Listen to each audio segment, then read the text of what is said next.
Hello guys, we're back. GST MCQs చేస్తున్నాము. మనము first పార్ట్లో 25 క్వశ్చన్స్ చేసాము, మంచి రెస్పాన్స్ వచ్చింది. ఇప్పుడు మనం ఇంకా 70 వరకు క్వశ్చన్స్ మొత్తం చేసేస్తాము. సో ఎంసీక్యూస్ మొత్తం జిఎస్టీకి కవర్ అయిపోతాయి. సో 2 వీడియోస్లో మొత్తం ఎంసీక్యూస్ అయిపోతుంది. మల్టిపుల్ టైమ్స్ చూడండి, లేదంటే మల్టిపుల్ టైమ్స్ మీరైనా సరే ప్రాక్టీస్ చేయండి. ఎగ్జామ్లో వచ్చే ఛాన్సెస్ ఎక్కువ ఉంటాయి. ఓకే, సో నా సైడ్ నుంచి నా కమిట్మెంట్ అయిపోయింది. సో మీ సైడ్ నుంచి కమిట్మెంట్ బాగా రివైజ్ చేయాలి, బాగా ప్రాక్టీస్ చేయాలి, ఎగ్జామ్లో పాస్ అయిపోవాలి. Let's start. P Limited has its registered office under the Companies Act 2013 in the state of Maharashtra, from where it ordinarily carries on the business of taxable goods. So ఒక company ఉంది, కంపెనీకి registered office మహారాష్ట్రలో ఉంది as per the companies act. It also has a warehouse in the state of Telangana for storing said goods. So అక్కడ head office ఉంది, అక్కడ head office ఉంది, warehouse ఏమో తెలంగాణలో ఉంది. మహారాష్ట్రలో business office, you can say corporate office ఉంది ఇక్కడ. తెలంగాణ స్టేట్లో వేర్ హౌస్ ఉంది. What will be the place of business of P limited under the GST law? Okay, so ఎప్పుడైతే ఒక ఎస్టాబ్లిష్మెంట్కి ఒక కంపెనీకి సంబంధించిన ఒక ఎస్టాబ్లిష్మెంట్ ఒక స్టేట్లో, ఇంకొక ఎస్టాబ్లిష్మెంట్ ఇంకొక స్టేట్లో ఉంటే they will be treated as a deemed distinct person. ఎవరికి వాళ్ళ రిజిస్ట్రేషన్స్ ఉండాలి. కాబట్టి place of business, place of supply రెండింటికి 2 అవ్వచ్చు. అంటే ఈ కేసులో it can be your Maharashtra, it can be your Telangana. So both A and B will be your answer. Yes. An exempted supply includes. So ఇది నేను డెఫినేషన్లో చెప్పాను. ఎగ్జామ్డ్ సప్లై అంటే చదవకముందే నాన్ ట్యాక్సబుల్ సప్లై కూడా ఎగ్జామ్ సప్లైకే వస్తాయి. అంటే ఏవేవైతే జిఎస్టీ పరిధిలోకి రావట్లేవో, నాన్ ట్యాక్సబుల్ అవుతాయో అవి కూడా మీకు ఎగ్జాంపుల్కి వస్తాయి. జీరో రేట్ కూడా ఎగ్జాంపుల్కి వస్తాయి. ఏవేవైతే నీల్ రేట్ అంటారో అవి కూడా ఎగ్జామ్షన్లోకి వస్తాయి. ఏవైతే మెగా ఎగ్జామ్షన్ ఇచ్చారో అవి కూడా ఎగ్జామ్షన్లోకి వస్తాయి. ఏం చెప్పాలనుకుంటున్నారు సార్ అంటే, supplies of goods or services both which attracts nil rate of tax, ఇది కూడా మనకు ఎగ్జామ్షన్లోకి వస్తుంది. Non taxable supplies outside of the GST purview, అది కూడా ఎగ్జామ్షన్లోకి వస్తుంది. Supply of goods or services or both which are only exempted, ఇది ఎగ్జామ్షన్ నోటిఫికేషన్, ఇది కూడా మీకు ఎగ్జామ్షన్లోకి వస్తుంది. So D will be your right answer. Coming to the 28th one, which are the following services are exempted from GST. ఇందులో ఏమేమి exemption వస్తుందని చెప్పి అంటున్నాడు. ఎగ్జామ్షన్కి నేను చాలా సపరేట్ వీడియో చేశాను, చూడకుంటే మొత్తం కంప్లీట్గా చూడండి, అప్పుడు మీకు అది అర్థమవుతుంది. ఇది which are the following services are exempted from the GST. Services by an artist by way of a performance in a classical form of painting. So painting sculpture వాళ్ళకి ఈ 1.5 lakh ఏదైతే మాట్లాడుకుంటున్నామో ఆ ఎగ్జామ్షన్ లేదు. Services by an artist by way of performance in a modern art కాదు బాబు, classical art చేయాలి, కాబట్టి ఇక్కడ కూడా ఎగ్జామ్షన్ లేదు. Services by an artist by way of performance in folk or classical art form of music or dance theatre with consideration there of exceeding 1.5 lakh పెరిగిందంటే వాడిని కూడా ఎగ్జామ్షన్ కాదు. Services by an artist by way of a performance in folk dance, it's fine, folk dance is okay for us. Art form of music dance or theatre with consideration there of not exceeding 1.5 lakh. Okay, ఇది మనకు correct answer. గుర్తుపెట్టుకోండి, 1.5 lakh వరకు ఉంటుంది. అందరికీ కాదు, brand అంబాసిడర్కి ఉండదు. Modern dance చేస్తున్నా ఉండదు, స్కల్ప్చర్స్ పెయింటింగ్ చేస్తున్నా ఉండదు. Services by way of admission to dash is not exempted. అంటే దేనికి ఎగ్జామ్షన్ కాదు అంటున్నాడు. సో మనకు ఏమేమి ఎగ్జామ్షన్ మనకు తెలియాలి. ఎగ్జామ్షన్ మనకి ఏముంటుంది? మ్యూజియంకి ఎగ్జామ్షన్ ఉందా? ఎస్, ఎగ్జామ్షన్ ఉంది. నేషనల్ పార్క్కి ఎగ్జామ్షన్ ఉందా?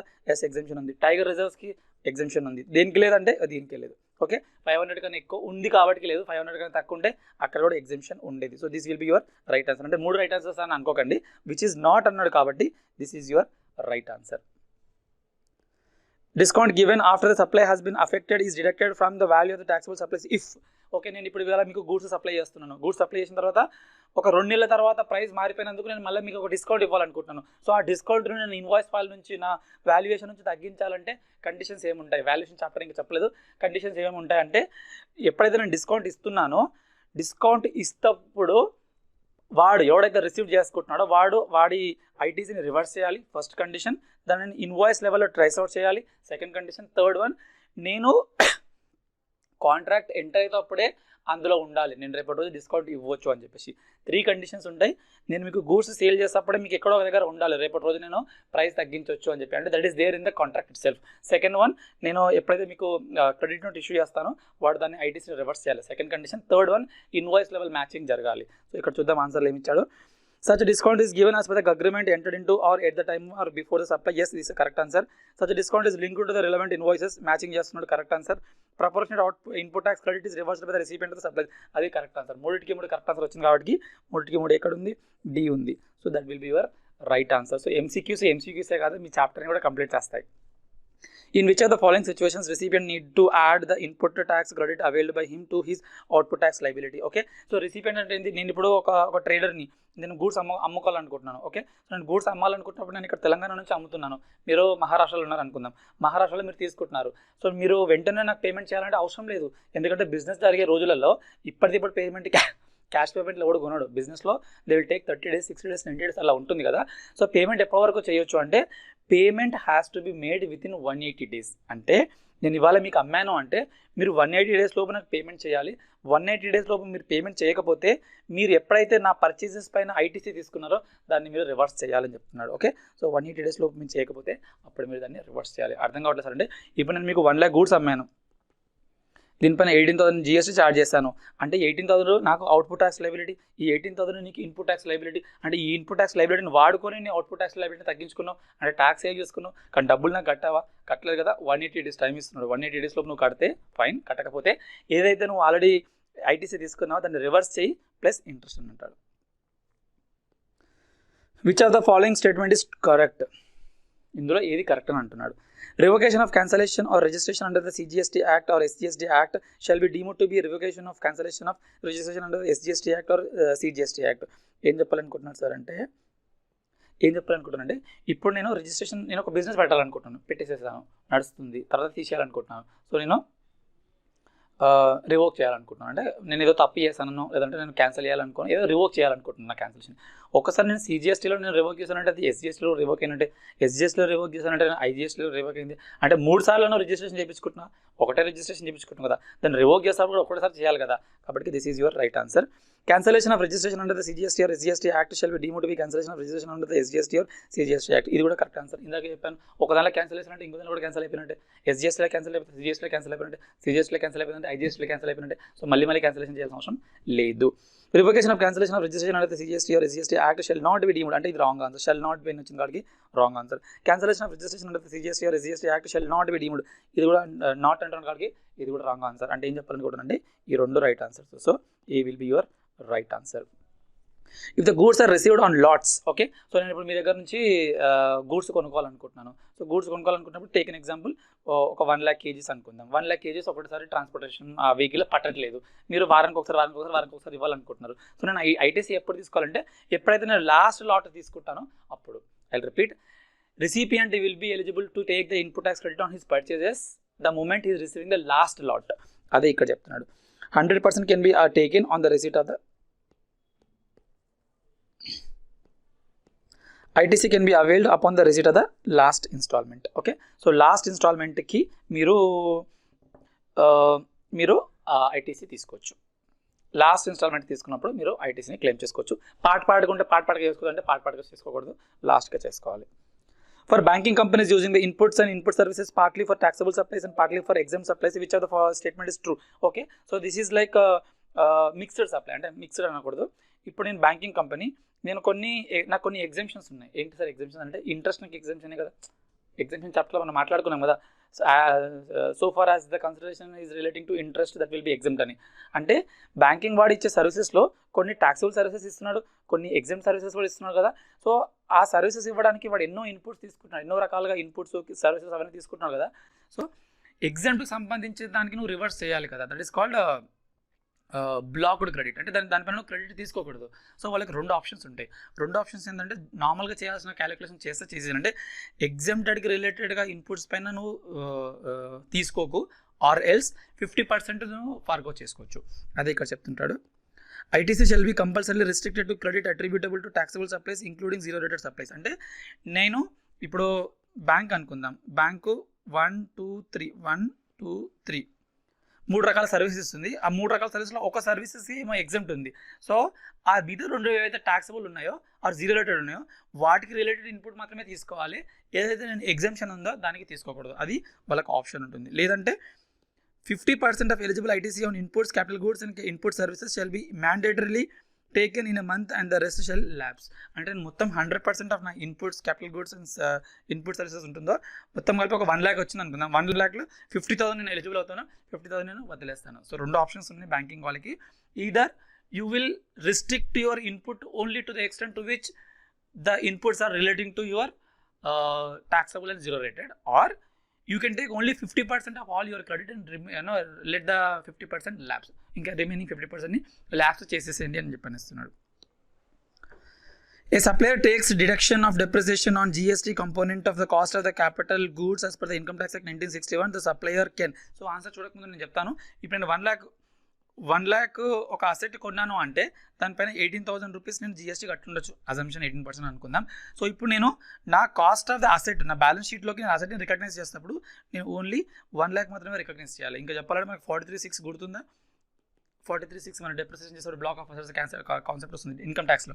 సో అందులో నా కాస్ట్ 1 lakh మాత్రమే తీసుకోవాలి, ఈ 18,000 నేను తీసుకోకూడదు. ఎందుకంటే 18,000 పైన ఎట్లా నేను క్రెడిట్ తీసుకుంటాను కాబట్టి my cast is only 1 lakh but not 1,80,000. Okay.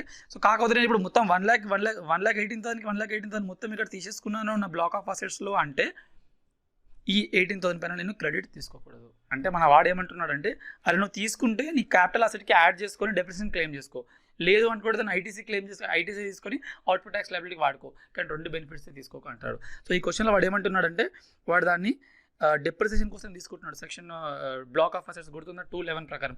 So ఆ బ్లాక్ ఆఫ్ అసెట్స్కి వాడు యాడ్ చేస్తున్నప్పుడు వీడు ఇక్కడ ఐటీసీ తీసుకోకూడదు.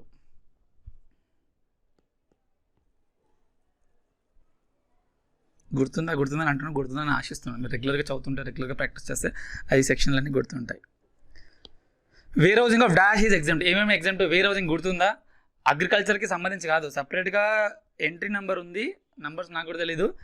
Wear housing of agriculture related produce, దాని తర్వాత ఇంకొక స్టెప్ ముందుకెళ్ళి దానికి కూడా ఎగ్జామ్షన్ ఇచ్చాడు. అంటే rice is not an agriculture produce but still there is an exemption.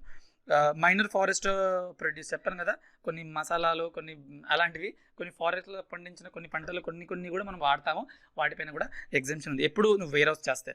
Jaggery అంటే మన బెల్లం, అది అగ్రికల్చర్ ప్రొడ్యూస్ కాదు, బట్ దాన్ని వేర్ హౌస్ చేస్తే నీకు ఎగ్జామ్షన్ ఉంది. ఓకే. సో కాఫీ, సో దీనిపైన కూడా ఎగ్జామ్షన్ ఉంది. So 1, 2, 3, 4 will be your answer. Which of the following services in the course or furtherance of business without consideration amount to supply? Okay. So మనకు schedule 1 ప్రకారము కొన్నిసార్లు నువ్వు consideration లేకుండా నువ్వు కొన్ని సప్లై చేసినా కానీ, అంటే కొన్ని ట్రాన్సాక్షన్స్ చేసినా సప్లైలోకి వస్తుంది. అందులో ఒక ట్రాన్సాక్షన్ ఏంటి అంటే నువ్వు బయట కంట్రీ నుంచి నువ్వు ఏదైనా తెచ్చుకుంటున్నావు, ఇంపోర్టేషన్ చేస్తున్నావు, అది రిలేటెడ్ పార్టీకి అయితే నువ్వు కన్సిడరేషన్ పే చేయకపోయినా అది నీకు సప్లై అవుతుంది. కాకపోతే వాడు ఎవడైతే నాకు ఎక్స్పోర్ట్ చేస్తున్నాడు అంటే ఎవరి దగ్గర నుంచి అయితే నువ్వు తీసుకుంటున్నావో he should be a related party. So related party అంటే ఎవరు సార్ అంటే me, my wife, parents, me, my wife and children, వీళ్ళు మాత్రమే రిలేటివ్స్ అవుతారు. ఆర్ బ్రదర్, సిస్టర్ ఇలాంటి వాళ్ళు అవ్వాలి అంటే they should be only dependent on me. నా పైన డిపెండ్ అవుతేనే వాళ్ళు నాకు రిలేటెడ్ అవుతారు, ఫ్యామిలీ మెంబర్ అవుతారు, లేకపోతే కాదు. అంటే జిఎస్టీకి, రియాలిటీలో కాదు, జిఎస్టీకి. So coming to the answer, import of services by a person in India from his son. ఇప్పుడు వెల్ సెటిల్ అంటే సన్, వెల్ సెటిల్ అయ్యుండొచ్చు, కానీ సన్ అంటే ఈజ్ అ ఫ్యామిలీ మెంబర్, కాబట్టి ఇది నీకు సప్లైలోకి వచ్చేస్తుంది. Import of services by a person in India from his brother well settled in German. So brother well settled అంటే నీ పైన డిపెండెన్స్ ఏం కాదు కదా, ఆయన బతుకుంటున్నాడు కదా, కాబట్టి ఇది నీకు సప్లైలోకి రాదు. Import of services by a person in India from his brother only dependent on such person in India in France. Okay. So brother, import of services by a person in India from his brother only dependent on such person in India from France. So ఇది కూడా taxable, ఎందుకంటే only depend అయ్యాడు కాబట్టి, ఇతని పైనే బతుకుతున్నాడు కాబట్టి. Import of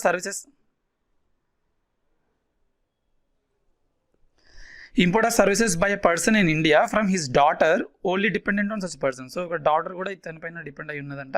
so ఇది కూడా మనకు సప్లైలోకి వచ్చేస్తుంది. So 1, 3, 4 this will be your right answer. Which of the following persons is not eligible for composition levy under the subsection 1 and 2 of the CGST Act 2017 even though their aggregate turnover does not exceed 1.5 crores in the previous year in Uttar Pradesh? Okay. So generally మనకు 1.5 crores or 75 lakhs depending upon the state మనకు composition schemes కి వెళ్ళొచ్చు, కానీ కొంతమంది కావాల్సుకొని పక్కకు పెట్టేశారు, ఇలాంటి business వానికి నాకు కంపోజిషన్ రానివ్వని చెప్పేసి. అందులో ఎవరు మనము ఫైండ్ అవుట్ చేయాలి. ఏ పర్సన్ సప్లైయింగ్ రెస్టారెంట్ సర్వీసెస్ వాళ్ళకి ఎగ్జెంప్షన్ ఇచ్చాడు, అంటే వాళ్ళకి బెనిఫిట్ ఇచ్చాడు, అంటే రెస్టారెంట్ సర్వీసెస్ వాళ్ళు కూడా కంపోజిషన్కి వెళ్ళొచ్చు. అంటే which of the following is not eligible అని కదా, వీడి ఎలిజిబుల్. ఓకే, ఇది eligible, not answer, that's eligible.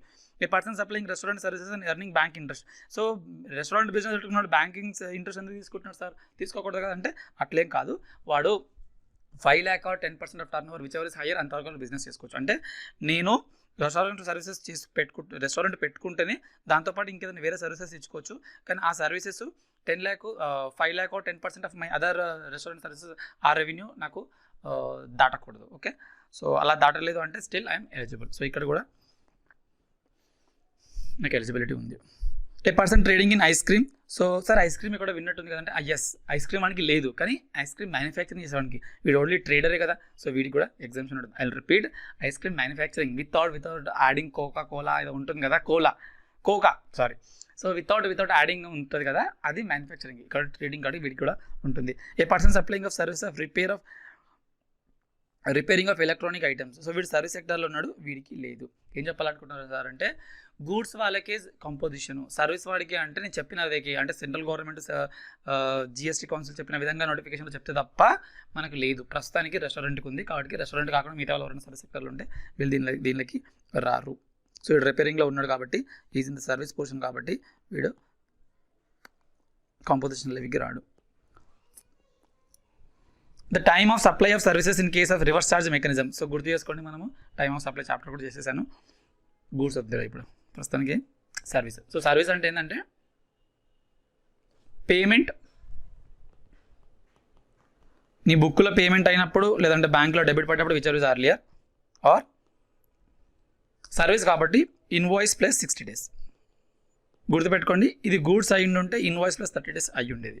Okay, so whichever is earlier కాబట్టి ఇది date on which the payment is made to supplier, or date immediately following the 68 days from the date of issuance of invoice, or whichever is earlier. కాబట్టి ఈ రెండిట్లో whichever is earlier కాబట్టి D answer వచ్చేస్తుంది. Provision బాగా చదువుకుంటే అవన్నీ ఈజీగా అయిపోతాయి.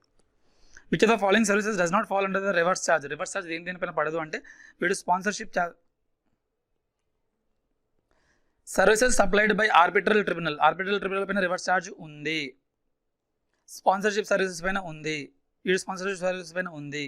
Services of renting of motor vehicle for passengers provided to a recipient other than the body corporate, వీడికి లేదు. So this will be your right answer. So మీకు రివర్స్ ఛార్జ్ మెకానిజం చాప్టర్ తెలిసిపోతుంది. అందులో లాయర్స్కి, అడ్వకేట్స్కి, బ్యాంక్ ఏజెంట్కి, ఇన్సూరెన్స్ ఏజెంట్కి, unregistered పర్సన్స్కి అట్లా కొంతమందికి రివర్స్ ఛార్జ్ ఉంది. అందులో స్పాన్సర్షిప్ సర్వీసెస్ కూడా రివర్స్ ఛార్జ్లోనే పడుతుంది. వీడు వేరే వాడు ఉన్నాడు బిజినెస్, వానికి రివర్స్ ఛార్జ్ ఉండదు. Which are the following services are exempted. ఏది ఎగ్జామ్డ్ ఉందంటే, admission to circus where the ticket is 550 ఉందంటే వీనికి ఎగ్జామ్షన్ లేదు. Interest charged on out standing credit card. So నేను చెప్పాను, ఇంట్రెస్ట్ అంటే మొత్తం మీరు అందులో మత్తులో పడకండి. Interest only loans and advances పైననే, ఇది లోన్స్ అండ్ అడ్వాన్సెస్ కాదు. క్రెడిట్ కార్డు ఎక్స్క్లూజివ్గా చెప్పాడు, దీనిపైన ఎగ్జామ్షన్ లేదు అని చెప్పేసి. క్రెడిట్ కార్డ్ గుర్తుపెట్టుకోండి, క్రెడిట్ కార్డ్ ఇంట్రెస్ట్ పైన జిఎస్టీ పడుతుంది. Services by an organiser to any person in respect of a business exhibition held in India. So ఇదే same exhibition held outside India అయితే ఎగ్జామిషన్ పడేది, వీడు ఇన్ ఇండియా కాబట్టి వీడికి కూడా ఎగ్జామిషన్ లేదు. Services by a foreign diplomatic mission located in India, వీడికి ఒక్కడికి ఉంది. అంటే మిగతా ఆన్సర్స్ కాబట్టి అది అని చెప్పి అనుకోవచ్చు, కాకపోతే అట్లా మనం చేయకూడదు, ఎందుకంటే మనం ప్రొఫెషనల్ స్టూడెంట్స్ కదా, కొంచెం ప్రొఫెషనల్గానే చేయాలి. ITC of motor vehicle use for making dash is allowed. So మనం ఐటీసీ చాప్టర్కి వెళ్దాము. ఐటీసీ చాప్టర్లో మనకి ఏముంటుందంటే, మోటార్ వెహికల్కి నువ్వు ఐటీసీ తీసుకోవాలంటే యాజ్ సచ్ దాన్ని అమ్మేటట్టు ఉండాలి, లేకపోతే నువ్వు ట్రైనింగ్ ఇచ్చేటట్టు ఉండాలి, లేకపోతే దానిలో ప్యాసింజర్స్ని కానీ గూడ్స్ కానీ ట్రాన్స్ఫర్ చేసేటట్టుగా ఉండాలి. అంటే నువ్వు బిజినెస్లో వాడేటట్టుగానే ఉండాలి, లేకపోతే నీకు ఐటీసీ దొరకదు. అంటే మీనింగ్ ఏంటి సార్ అంటే, ట్రాన్స్పోర్టేషన్ ఆఫ్ గూడ్స్ ఎస్ తీసుకో, taxable supplies of transportation of passengers దీనిపైన కూడా తీసుకోండి. నీ బిజినెస్ అది కదా, ఇంకేంది. Taxable supplies of imparting training అంటే నువ్వు motor vehicle school, driving school పెట్టుకుంటున్నావు, నువ్వు కూడా తీసుకోవచ్చు. 1, 2, 3 కాబట్టి మనం డి ఆన్సర్ అని అనొచ్చు. Which are the following persons is required to obtain the compulsory registration ఎవరెవరు తీసుకోవాలి, ఇది వెరీ ఇంపార్టెంట్. మీకు ఎగ్జామ్లో ఇంకేదో విధంగా కూడా ఎగ్జామ్లో క్వశ్చన్ అడగవచ్చు. Persons exclusively engaged in making intra state supplies tax on which is to be paid by the recipient on reverse charge basis under the 93 of the CGST Act. Okay, ఇప్పుడు నేను ప్రస్తుతానికి నేను జీటీఏ ఉన్నాను, నేను బయట స్టేట్కి వెళ్ళట్లేదు, మన స్టేట్లోనే తిరుగుతూ ఉన్నాను, నేను ఎట్లాగో కట్టాల్సిన అవసరం లేదు, రివర్స్ చార్జ్ వాడు కట్టుకుంటా అని చెప్తున్నాను. నేను కట్టానే డౌట్తోనే నువ్వు రివర్స్ చార్జ్ కట్టిస్తున్నాను కదా, మళ్ళీ నేను రిజిస్ట్రేషన్ చేయించుకోవాలి. సో వీనికి కంపల్సరీ ఏమీ కాదు.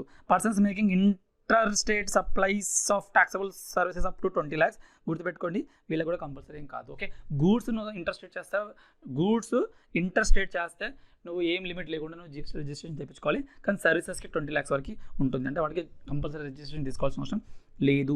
Persons making supplies of services through economics commerce operator with aggregate turn over of 20 lakhs వీళ్ళకి కూడా కంపల్సరీ ఏం కాదు. అంటే నేను సర్వీసెస్ని ఎకనామిక్స్ కామర్స్ ఆపరేటర్ ద్వారా ఇవ్వాలనుకుంటున్నాను. అంటే ఒక వెబ్సైట్ మేబీ వెబ్సైట్లో ప్రస్తుతానికి అమెజాన్ ఉన్నాయి, అట్లా ఏదైనా సరే ఒక వెబ్సైట్ నుంచి నా సర్వీసెస్ని ఇవ్వాలనుకుంటున్నాను ఎలక్ట్రానిక్స్ కామర్స్ ఆపరేటర్ ద్వారా. ఏదైనా క్లాసెస్ని ఏదైనా అట్లాంటి అట్లా వచ్చేసేసి వాళ్ళకి నేను చెప్పాలనుకుంటున్నాను. అంటే అప్ టు 20 lakhs నాకు ఏం ప్రాబ్లం లేదు ఎలక్ట్రానిక్స్ కామర్స్ ఆపరేటర్ దగ్గర. Persons who make taxable supplies of goods or services are both on behalf of other persons, whether as an agent or otherwise, వీడికి కంపల్సరీ కావాలి. ఏంటి సార్ చెప్పాలనుకుంటాను అంటే, నేను principal ఉన్నాను, నా ఏజెంట్ అక్కడ ఉన్నాడు, సో వాడు ఆన్ హీస్ బిహాఫ్ అమ్ముతున్నా లేకుంటే నేను నా బిహాఫ్ అమ్ముతున్నా జిఎస్టీ రిజిస్ట్రేషన్ కావాలి. జిఎస్టీ రిజిస్ట్రేషన్ లేకుండా నేను పంపించకూడదు కూడా. ఓకే, బట్ దీనిలో కూడా ఇంకా కొన్ని ఇంప్లికేషన్స్ ఉంటాయి, మనకు ఫైనల్ లెవెల్లో ఉంటుంది. ఇన్వాయిస్ ఓవర్ పేరు మీద ఏంటి అలాంటిది. సో ప్రస్తుతానికి మనకు అదంత అవసరం లేదు. A non resident taxable person is required to apply for registration. Non resident taxable person అంటే బయట నుంచి కూడా వస్తున్నాడు, ఏదో బిజినెస్ చేయాలనుకుంటున్నాడు, అంటే నువ్వు రాకముందు, అంటే నువ్వు బిజినెస్ స్టార్ట్ చేయకముందు 5 రోజుల ముందు నాకు చెప్పు అంటాడు. Okay, at least 5 days prior to the commencement of the business. A business అయితే పెట్టాలనుకుంటున్నావు, ఏదో ఒక చిన్న ఈవెంట్ పెట్టాలనుకుంటున్నావు, ఏదో ఒక సర్వీసెస్ ఇవ్వాలనుకుంటున్నావు, సో నువ్వు ఆ ఈవెంట్ స్టార్ట్ చేయకన్నా ముందు 5 days ముందు రిజిస్ట్రేషన్ తీసుకో. Registration for certificate granted to casual taxable person or non resident taxable person shall be valid for. Okay, so ఎప్పుడైతే వాడు అప్లికేషన్ చేస్తారో మన డిపార్ట్మెంట్ వాళ్ళకి కొన్ని డేస్ చెప్తుంది, నువ్వు 50 రోజులు ఉండొచ్చు, 70 రోజులు ఉండొచ్చు అని చెప్పేసి, కానీ మాక్సిమం 90 days వరకు చేయొచ్చు. అంటే period specified in the registration అప్లికేషన్లో చెప్తారు ఎన్ని రోజుల వరకు నీది వ్యాలిడిటీ ఉందని, ఆర్ 90 days, అది మాక్సిమం లా చెప్తుంది, whichever is earlier. So C will be your answer. In case of taxable supplies of services by a non-banking financial company NBFC, invoice shall be issued within a period of 45 days. గుర్తుపెట్టుకొని మామూలు వాళ్ళకి 30 days లోపు, అంటే నేను ఇవాళ సర్వీసెస్ని provide చేశానంటే 30 days లోపు మీకు ఇన్వాయిస్ ఇవ్వాలి. కానీ నేను if I mean to the NBFC banking company or insurance company or financial services, నేను 45 days లోపు మీకు ఇన్వాయిస్ని ఇష్యూ చేయొచ్చు. ఓకే, అదే మళ్ళీ సేమ్ అసోసియేటెడ్ ఎంటర్ప్రైజ్ అయితే ఎండ్ ఆఫ్ ద క్వార్టర్ వరకు కూడా చేయొచ్చు, కానీ ఇక్కడ ఆప్షన్ లేదు. So I don't want to discuss that. Where the goods are being sent on taken or approval for sale or return or removed before the supply takes place, the invoice shall be issued. Okay, so ఇప్పుడు నేను manufacturer ఉన్నాను, మీరు distributors ఉన్నారు. Okay, నేను ఒక కొత్త product వచ్చాను, ఆ కొత్త ప్రోడక్ట్ మీకు ఇస్తున్నాను, ఏమని మీరు మీ లొకాలిటీలో అమ్మేసేసుకోండి, చూడండి రెస్పాన్స్ బాగుంటే అమ్మేసుకోండి, లేకుంటే నాకు రిటర్న్ చేయండి అని చెప్పి, అంటే సేల్ ఆర్ రిటర్న్ బేసిస్లో మీకు అమ్ముతున్నాను. సో నేను ఇప్పుడు దీన్ని సప్లైగా ఎప్పుడు అనుకోవాలంటే, నేను ఎప్పుడైతే ఒరిజినల్గా మీకు పంపిస్తున్నానో అప్పుడు నేను సప్లై అనుకోకూడదు. నువ్వు ఎప్పుడైతే యాక్సెప్ట్ చేస్తున్నావు అప్పుడు, ఆర్ 180 days, అంటే 180 days టైం ఇస్తున్నాను, 180 days లోపు నువ్వు ఈదర్ యాక్సెప్ట్ చేయి లేకుంటే నాకు పంపించేసి, లేదంటే that will be the time of supply అయిపోద్ది. మనం టైమ్ ఆఫ్ సప్లై కూడా ఈ చాప్టర్లో మనం మాట్లాడుకున్నాం. సో ఇక్కడ ఏంటంటే before or at the time of supply, అంటే నువ్వు ఎప్పుడు యాక్సెప్ట్ చేస్తున్నావు అప్పుడు, or 6 months from the date of removal, అంటే నా దగ్గర నుంచి బయటికి వెళ్ళిన 6 months లోపు, whichever is earlier. So earlier of 2, this will be your answer. Invoice shall be prepared in dash in case of taxable supply of goods and dash in the case of taxable supply of services. So goods అయితే 3 ఉండాలి, ఒకటి నాకు, ఒకటి ట్రాన్స్పోర్టర్కి, ఒకటి రిసిపియంట్కి. Services అయితే ఎట్లా transporter ఉంటారు కాబట్టి ఒకటి నాకు, ఒకటి నీకు. ఓకే, సో ఇది 3, ఇది 2, so triplicate and duplicate. Which of the following services shall be discharged first while discharging the liability of the taxable person? So ఇప్పుడు నువ్వు డబ్బులు కడతాప్పుడు చాలా పెండింగ్ ఉన్నాయి నీకు, అంటే ప్రస్తుతానికి ట్యాక్స్ లైబిలిటీ ఉంది, ఇది ప్రస్తుతానికి నేను డిశ్చార్జ్ చేస్తానంటే కాదు, నీవు ప్రీవియస్ ఇయర్లో ఎంత పెండింగ్ ఉందో అది మొత్తం ఫస్ట్ కట్టు అంటాడు. So all dues relating to previous tax period will be discharged first before going to the tax liability discharge of the current period. The due date of filing the final return, అంటే final return అంటే చనిపోయే return అనమాట. అంటే ఎప్పుడైతే బిజినెస్ని close చేసినావో లేకపోతే cancel అయిపోతుందో వాళ్ళు ఆర్డర్ పాస్ చేస్తారు, ఆర్డర్ పాస్ చేసిన 3 months లోపు నువ్వు చేసేసుకోవచ్చు. 3 months లోపు చెయ్యాలి, within 3 months from the date of the cancellation of the order or the date of order of cancellation whichever is earlier. So ఈ 3 months లోపు మీరు చేయాలంటే ఎప్పుడైతే క్యాన్సిలేషన్ చేస్తున్నారో లేకపోతే ఎప్పుడైతే క్యాన్సిల్ చేసిన చెప్పి మీకు ఆర్డర్ వస్తుందో, విచ్ ఎవర్ ఇస్ లేటర్ అంటే విచ్ ఎవర్ ఇస్ లేటర్ ఆ డేట్ నుంచి 3 months లోపు నువ్వు ఫైనల్ రిటర్న్ని సబ్మిట్ చేయాలి. 31st December అని చెప్పి అనుకోకండి. 31st December is annual return but not final return. Final రిటర్న్కి యాన్యువల్ రిటర్న్కి చాలా తేడా ఉంటుంది. Which of the following statement is true under the GST law? ఇందులో ఏది కరెక్ట్ అంటున్నాడు? Grandparents are never considered as a relative persons to their grandson or granddaughter. మనకు కాదా? Grandparents are always considered the related persons to their grandson or granddaughter. Grandparents are considered as the related persons to their grandson or granddaughter only if they are only dependent on their grandson or granddaughter. ఇది answer అయ్యి ఉండొచ్చు. Grandparents are considered as the related persons to their grandson or granddaughter only if they are not dependent. Okay, C అనుకుంటున్నాను. Yes, okay. So wherever I'm not sure, I will check it out and I will give the correct answer. So మీ తాత, మీ అమ్మమ్మ, లేకుంటే మీ మనమడు మనమరాలు మీకు related కావాలంటే either మీ తాత అమ్మమ్మని మీరు మెయింటైన్ చేసుకోండి, అంటే మీరు మీ పైన డిపెండెంట్గా ఉంచుకోండి. లేదంటే మీరే ముసలాలు అయిపోతే మీ మనమడు మనవరాల పైన మీరు డిపెండెంట్గా ఉండండి. Then only you are related, otherwise you are not related. Alcoholic liquor for human consumption is subject to. Okay, so తాగేదానికి ఏ ట్యాక్స్ పడుతుందంటే మన GST వల్ల మిగతా లాలు మొత్తం సబ్సిడీ అయిపోయాయి కదని చెప్పి అనుకుంటారు. అన్ని కాలేవు, ఇంకా ఉంది. దేనిపైన ఉంది అంటే alcoholic liquor for human consumption ప్రస్తుతానికి స్టేట్ సిలబస్లోనే ఉంది, అంటే స్టేట్ గవర్నమెంట్ పర్వ్యూలోనే ఉంది. కాబట్టి ఎప్పుడైతే మీరు దాన్ని మ్యానుఫ్యాక్చరింగ్ చేస్తున్నారో ఎప్పుడైతే మ్యానుఫ్యాక్చరింగ్ చేస్తున్నారో దానికి సెంట్రల్ ఎక్సైజ్ ట్యాక్స్ పడుతుంది. లోకల్గా అమ్ముతున్నారంటే CST వాల్యూ యాడెడ్ ట్యాక్సెస్, లేకపోతే మీరు పక్క స్టేట్లో అమ్ముతున్నారంటే CST పడుతుంది. సింపుల్గా చెప్పండి సార్ అంటే ఆల్కహాలిక్ లిక్కర్ హ్యూమన్ కన్సంప్షన్ ప్రస్తుతానికి GST పర్వ్యూలోకి రావట్లేదు, నాన్ ట్యాక్సిబుల్లోకి వచ్చేస్తుంది. కాబట్టి still it is under the excise. నువ్వు విదిన్ ద స్టేట్ అమ్ముకుంటే VAT కడతావు, పక్క స్టేట్ అమ్ముకుంటే CST కడతావు. అంటే ఈ రెండు will be your right answer. Mr. A has taken invoice of services received by him. Input tax credit is lost if the credit is not availed on or before. Okay, so what invoice to first 20th Janకి తీసుకున్నాడంట. గుర్తుపెట్టుకోండి, మనం ITC ఎప్పటివరకు తీసుకోవచ్చు అంటే నువ్వు September మంత్కి ఎప్పుడైతే final return file చేస్తావు అప్పుడు, ఆర్ నువ్వు యాన్యువల్ రిటర్న్ ఎప్పుడు ఫైల్ చేస్తావు, whichever is earlier. So date of filing of the return for the September month or date of filing of the annual return whichever is earlier, అప్పటి వరకు మీరు ITC తీసుకోవచ్చు. Yes. Input tax credit shall not be available in respect of దేనిపైన input tax credit ఉండదు అంటే goods used for personal consumption. ఓడిస్తాడు, ఇవ్వడు. Membership అంటే ఇవ్వడు అంటే దీనికి కరెక్ట్ ఆన్సర్ ఇది. ఇవ్వడు. Membership of a club approved by the employer to its employees is per the companies internal policy. ఏమన్నా కావచ్చు, నువ్వు మెంబర్షిప్ అవ్వాలి, అలాంటి వాటిని ITC ఇవ్వడు. అంటే అది బిజినెస్లో ఏం ఉపయోగపడతలేదు కదా, ఉపయోగపడుతుంటే it should be in the course of furtherance of business. So దీనిపైన కూడా ఇవ్వడు. ఇది కూడా మనకి రైట్ ఆన్సర్ అవ్వచ్చు. Travel benefits extended to employees on vacation such as the leave or home travel concession as per the company's internal policies. దీనిపైన కూడా ఇవ్వడు. ఏదైనా బిజినెస్కి ఉపయోగపడేదే చెప్పండి, ఇట్లాంటివి మీరు ఎంప్లాయీస్ మీద ఖర్చు పెట్టుకునేది కాదు అని చెప్పడానికి.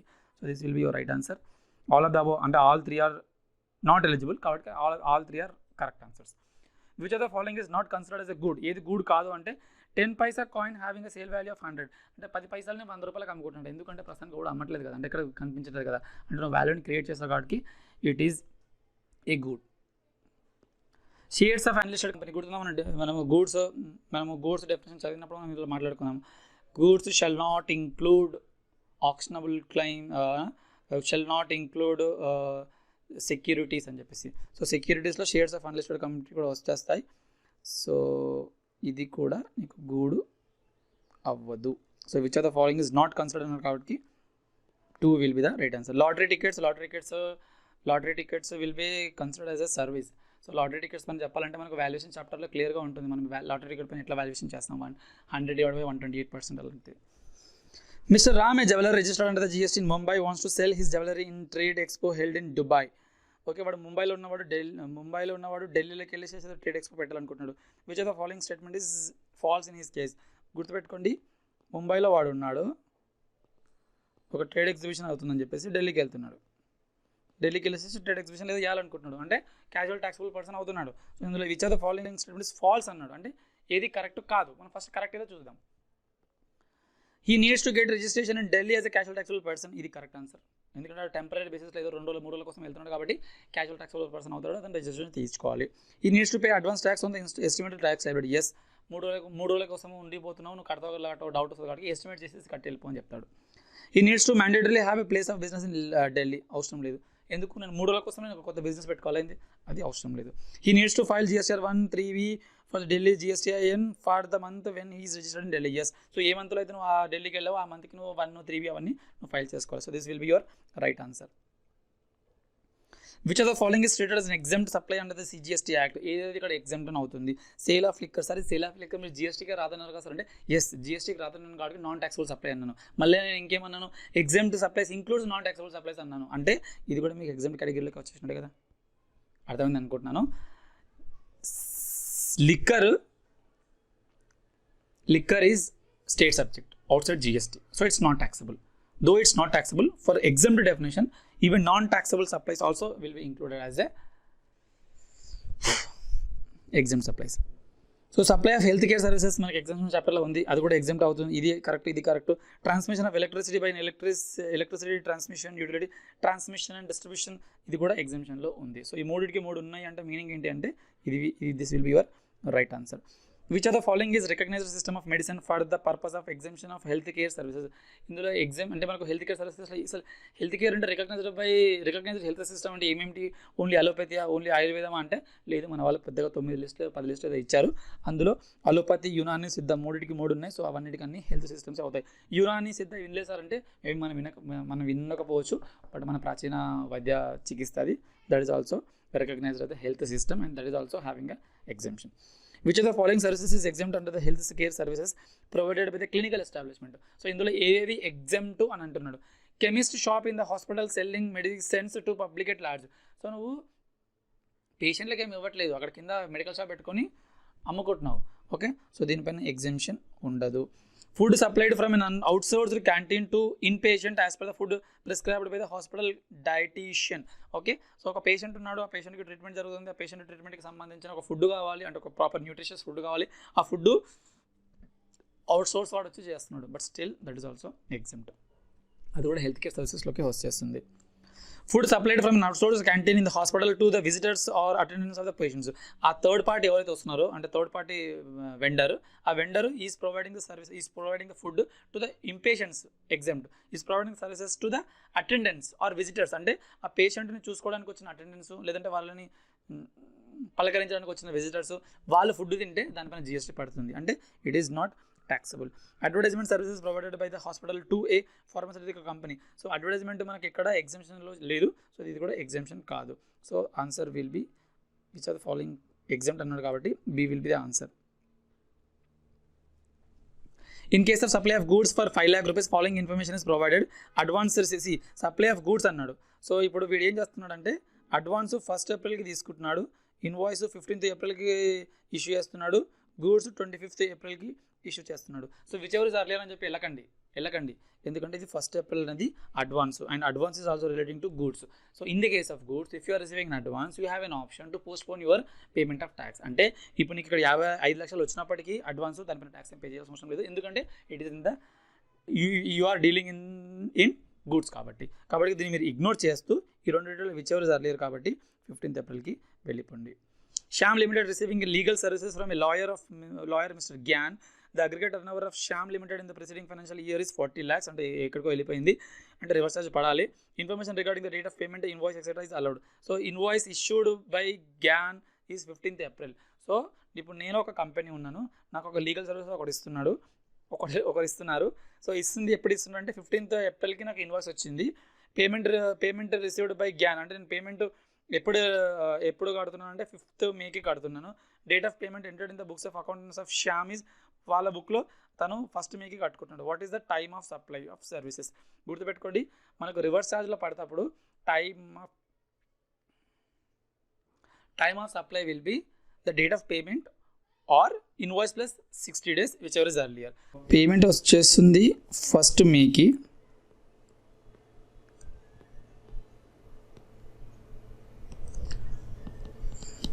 1st May పేమెంట్ వచ్చేస్తుంది, 1st May పేమెంట్ చేస్తున్నాము. Invoice 15th April plus 60 days అంటే 15th April, May, Juneలోకి వచ్చేస్తుంది. So 1st May will be your right answer. Okay, I'm sorry. Which are the following is not eligible for opting composition scheme under subsection 1 and 2 of section 10 of CGST act 2017. సో ఇందులో ఎవరికి composition scheme applicable కాదు అంటున్నాడు. Miss ABC firm selling garments in Ahmedabad having annual turnover of 75 lakhs.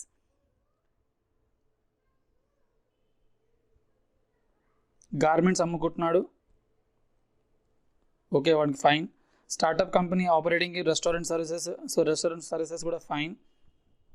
Courier services company operating solely in Mumbai, so courier సర్వీసెస్కి not applicable. Trader selling grocery items, okay, trader is also fine.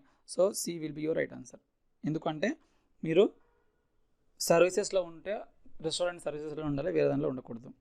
Assuming that all the activities given below are undertaken for a consideration, state which of the following is not a supply. Renting of commercial office complex, so is supply avutundi. An employee agreeing to not work for the competitor organization after leaving the current employment, ఇది కూడా non performance is also a performance, okay, that is also an activity. So అది కూడా సర్వీసెస్లోకి సప్లైలోకి వచ్చేస్తుంది. Repairing of mobile phone, అది కూడా సర్వీస్లోకి వస్తుంది. Provision of services by N employee to the employer in the course of employment, ఒక ఎంప్లాయర్కి ఇచ్చేస్తే అది మీకు సర్వీసెస్లోకి రాదు, అంటే అది మనకు రైట్ ఆన్సర్ అవుతుంది. During the month of May Z Limited sold goods of to Y Limited for 2.55 lakh and charged 18%. However, owing to some defect in the goods, Y Limited returned the goods by issuing the debit note of 40,000 in the same month. Z Limited recorded the return of the goods by issuing a credit note of 40,000 plus GST in the same month. In this situation, GST liability will be, ఏం చెప్పాలనుకుంటున్నారు sir అంటే, వీడు 2.55 lakh ఇది అమ్ముకున్నాడంట. అమ్ముకున్న తర్వాత వాడికి కొన్నవాడికి ఏదో నచ్చగా 80,000 స్టాక్ని return చేశారంట, ఓకే. సో దాన్ని రిటర్న్ చేస్తున్నప్పుడు మనం క్రెడిట్ నోట్ ఇష్యూ చేస్తాము. ఇప్పుడు మనం ఏమంటున్నాడు, మీకు this month GST liability of Z, so నీకు జిఎస్టీ లైబిలిటీ ఎంత వస్తుందంటే, నువ్వు ఒరిజినల్గా చేసిన ఇన్వాయిసెస్ పైన నువ్వు ఎంత డెబిట్ నోట్ క్రెడిట్ నోట్ చేస్తున్నావు దాన్ని అడ్జస్ట్ చేసుకోవాలంటున్నాడు. సో 255 minus 40,000, సో 2,15,000, 18% అంటున్నాడు కాబట్టి 18% వేస్తే 38,700 వచ్చేస్తుంది. That will be your value. C and company, a registered supplier in Delhi, opted for composition levy under the subsection 1 and 2 of section 10 of the CGST Act 2017. It sold goods in the fourth quarter of a financial year for 15 lakh. So composition levy లో ఉన్నవాడు to 15 lakh worth of goods ని అమ్ముకున్నాడు. The applicable GST rate on these goods is 12%. C and company purchased goods from Ramesh and company, registered in Delhi for 9.55 lakh. అంటే నేను ఈ composition goods అమ్ముకోవడానికి నేను ఎక్కడో purchase చేసింది 9.55 lakhs పర్చేస్ చేశాను. And దానిపైన నేను 57,300 GST కూడా కట్టాను, అండ్ 57,300 SGST కూడా కట్టాను. CN company has also purchased goods from EN company registered in Haryana for 2,46,000 on which EN company had charged IGST of 29,520, GST liability of CN company. ఇంత పెద్ద question ఇచ్చాడు, matter ఏం లేదు, okay. ఒక్కసారి నువ్వు composition లెవెల్లో ఉన్నప్పుడు నువ్వు ఎంతైతే అమ్ముతున్నావో దానిలో ఒక పర్సంటేజ్ మాత్రమే అవుట్పుట్ ట్యాక్స్ లైబిలిటీ అవుతుంది, అంతేగాని నువ్వు ఇన్పుట్స్ పైన ఏం తీసుకోలేవు. I repeat, composite dealer is not eligible for input tax credit. అది నువ్వు మన స్టేట్ నుంచి తీసుకున్నా, పక్క స్టేట్ నుంచి తీసుకున్నా, IGST అయినా, CGST అయినా, SGST అయినా ఏమీ ఉండదు. సో వాడు అమ్మింది 15 lakhs కాబట్టి మల్టిప్లైడ్ బై 1% చేసేస్తే సో 15,000 వస్తుంది. ఆ 15,000 ఒక సగం CGSTకి వెళ్తుంది, సగము SGSTకి వెళ్తుంది. సార్ అంత సింపుల్గా ఎట్లా చెప్పారు సార్ అంటే, లేదు వాడికి క్వశ్చన్లో కావాల్సుకొని హర్యానా, పంజాబ్ ఏ రాష్ట్రం పేరు ఇచ్చినా CGST అయినా SGST అయినా కానీ కంపోజిషన్ లెవీ వానికి సరే ఇక్కడ 12% ఇచ్చారు కదా సార్ అంటే 12% కూడా normal rate. It is not a composition levy rate. Composition levy rate is 1%, అంటే హాఫ్ వెళ్ళిపోవాలి. Mr Raghu avail services of Mr Raja a chartered accountant as under audit services తీసుకున్నాడంటే 55,000, ట్యాక్స్ ఆడిట్ రిపోర్ట్ కోసం 10,000 కట్టాడంట, వాళ్ళ వైఫ్ కోసం మీద return file చేయించుకోవడానికి 5,000 కట్టాడంట, okay. So the accountant of Mr Raghu has book the entire expenses of 70,000, మొత్తం expenses book చేశారంట, సిగ్గుండాలి, plus GST in the books of accounts. Mr Raghu is eligible to take input tax credit of personal దానిపైన ఎవడైనా GST ఇస్తాడా? First of all expenditure book చేయడమే నీకు PGB ప్రకారం అది తప్పు, మన కంపెనీస్ యాక్ట్ ప్రకారం అది తప్పు. GST వాడేమన్నా ఎక్సెప్షన్, వీడు కూడా తప్పే అంటాడు, కాబట్టి ఈ రెండింటిపైన ఇస్తాడు. సో 55,000 ప్లస్ 10,000 మల్టిప్లైడ్ బై 18% చేస్తే నీకు 11,700 వస్తుంది. That will be your answer. TT private limited registered in Rajasthan furniture the following information for the month of June. So వాళ్ళు ఏమి ఇచ్చారంటే inter state of goods for 1,25,000. So వీడు దీన్ని సేల్ చేస్తారంటే 1,25,000కి. ఇది సేల్స్. పర్చేజ్ విషయానికి వచ్చేస్తే ఇంటర్ అంటే పక్క రాష్ట్రం నుంచి 40,000 కొన్నాడంట, పంజాబ్ నుంచి. ఇంట్రా అంటే వాడి రాష్ట్రంలోని 65,000 కొన్నాడంట. సో ఒక సేలు 2 పర్చేసెస్ ఇచ్చాడు, right. So now the applicable tax rate is 18%. All the amounts are exclusive of GST liability ఎంత అని అడుగుతున్నాడు. ఓకే, సో ఇప్పుడు దీన్ని వాడు ఎవరికి అమ్ముతున్నాడు? వాడు ఉన్నది ఎక్కడ? రాజస్థాన్లో ఉన్నాడు. ఎక్కడ అమ్ముతున్నాడు? రాజస్థాన్లో అమ్ముతున్నాడు. ఓకే, రాజస్థాన్లో ఉన్నవాడు హర్యానాకి అమ్ముతున్నాడు అంటే పక్క రాష్ట్రానికి వెళ్ళిపోయాడు కాబట్టి నువ్వు దీనిపైన ఐజీఎస్టీ ఛార్జ్ చేస్తావు at the rate of 18%. So నువ్వు 1,25,000 పైన 18% ఛార్జ్ చేస్తావు అంటే 22,500 నీ అవుట్పుట్ ట్యాక్స్ లైబిలిటీ అవుద్ది. ఓకే, బట్ నువ్వు ఇంటర్ స్టేట్ అంటే ఇంటర్ స్టేట్ అంటే పక్క రాష్ట్రంకి, అంటే నువ్వు దీనిపైన జిఎస్టీ ఎంత కట్టుండొచ్చు? 40,000 మల్టిప్లైడ్ బై 18% చేస్తే 7,200 దీనిపైన కట్టుండొచ్చు. ఇది ఇంట్రా స్టేట్, మన రాష్ట్రమే కాబట్టి 65,000 multiplied by 9%, 65,000 multiplied by 18%, 11,700 divide by 5850. ఒక్క నిమిషం ఆగండి, రేట్లో మారాయా? మారలేదు. Inter state sales 1,25,000 18%, fine. 22,500. Inter state purchases 18,000 into 18%, 7,200, fine.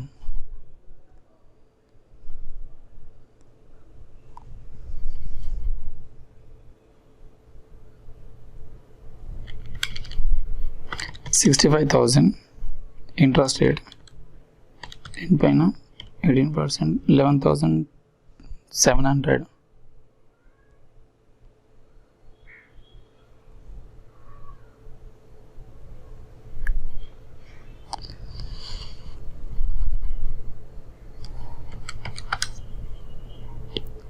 into 5850 CGST, 5850 SGST. So question ఏంటి మళ్ళీ? The applicable rate of GST is 18%. All the above amounts are exclusive of GST payable in cash. వీడు ఎంత కట్టాలి అంటే వీడు output tax liability 22,500 ఉంది, అందులో నుంచి వాడు ఇది ఐజీఎస్టీ, దాంట్లో నుంచి ఐజీఎస్టీ వాడు 7,200 కడుతున్నాడు ఆల్రెడీ ఇన్పుట్ పైన, అది మైనస్ చేసుకోవచ్చు. And 5850 CGST, 5850 SGST, 22,500, 7,200, 5850 minus 5850, so 3,600 ఇప్పుడు కట్టాలి. ఓకే, సో నేను క్వశ్చన్ ఇంకేదో ఎక్స్పెక్ట్ చేశాను.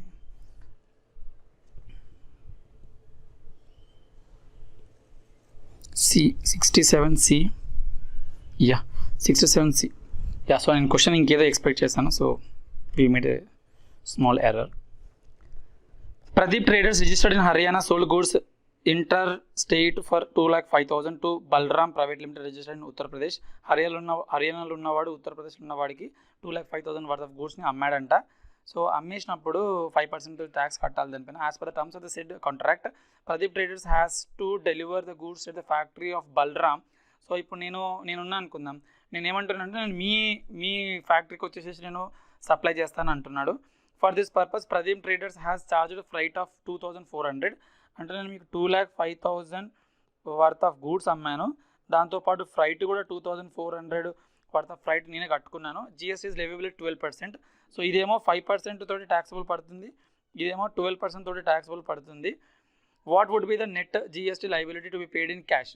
సో ఇక్కడ గుర్తుపెట్టుకోండి, నేను ఎప్పుడైతే గూడ్స్ని సప్లై చేస్తున్నానో సేల్ చేస్తున్నానో సేల్తో పాటు నేను ట్రాన్స్పోర్టేషన్ కూడా ఇచ్చేస్తున్నాను. So this is your composite supply.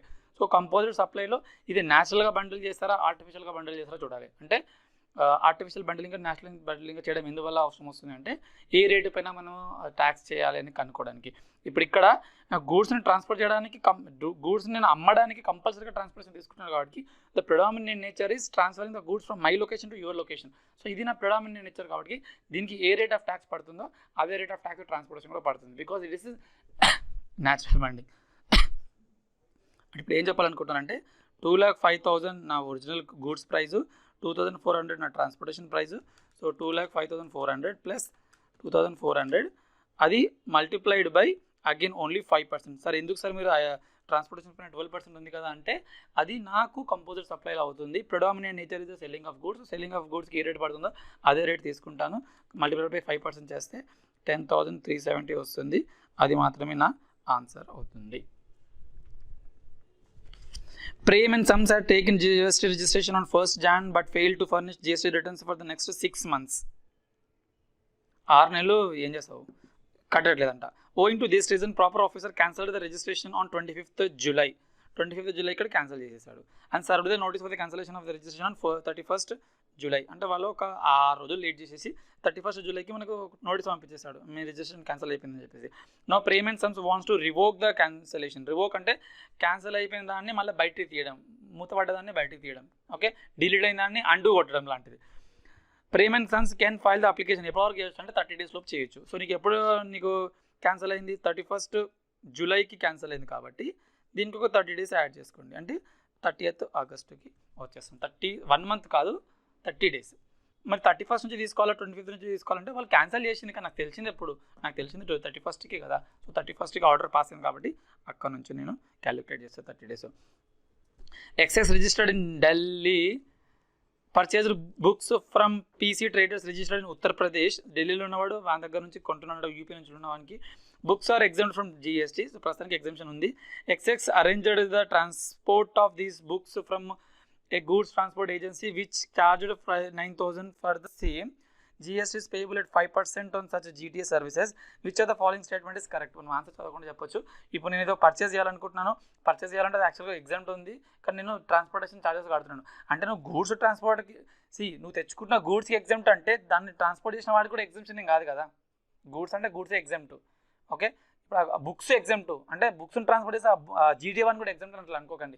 వీడి ఎగ్జామ్షన్ అంటే వాడు తెచ్చిన వాళ్ళందరికీ చుట్టుపక్కల అందరికీ ఎగ్జామ్షన్ ఏమి ఉండదు.